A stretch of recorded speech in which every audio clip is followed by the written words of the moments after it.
Hey fans, George Young now joined with Doug Plemmons, head boys varsity basketball coach.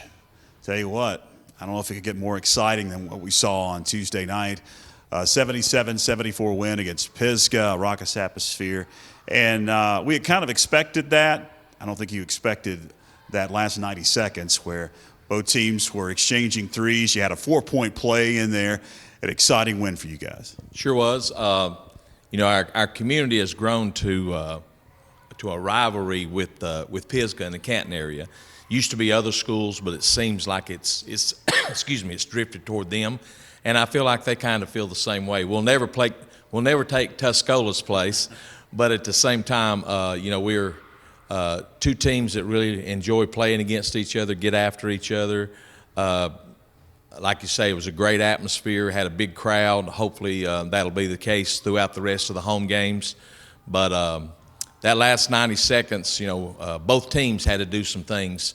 I felt like we did well to free up some of our shooters for good looks at the end of the game. And then also I felt like our defense came through probably in the last 30 seconds. The blue kid had been hitting all night long, and we were able to force him into a couple of tough shots, and then we're able to rebound the basketball. So I felt like that was the difference in the game.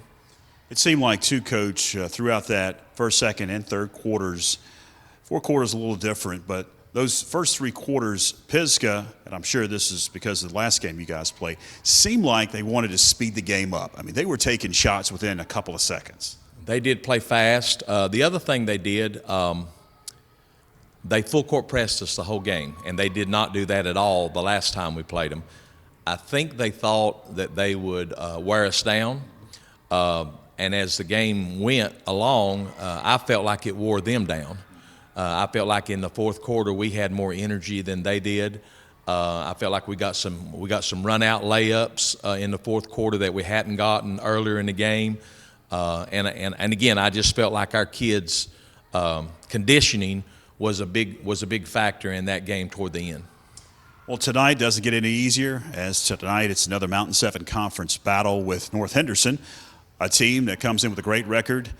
Last year here at the Panther Den, it was a 3-overtime thriller. You guys got an impressive win over in Hendersonville by 12 a couple of weeks back. What did you learn from that game, and what are you going to change coming into this one?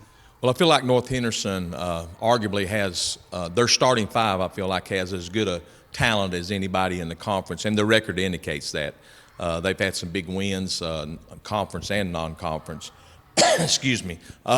They have a good inside-outside punch. They have one of the leading scorers in the conference, and I feel like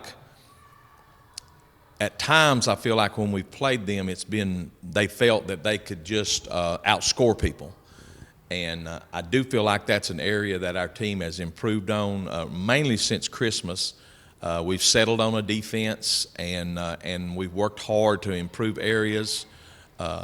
They set a lot of ball screens and do a lot of pick and rolls, and we do that too. So, we've worked hard on how we're going to cover that, and so hopefully we've got that, and if we can do that, it'll take away a large part of their offense. Well, Coach, as always, good luck, and we'll catch up with you in a few days next Wednesday for the last non-conference game. All right, thanks for covering us.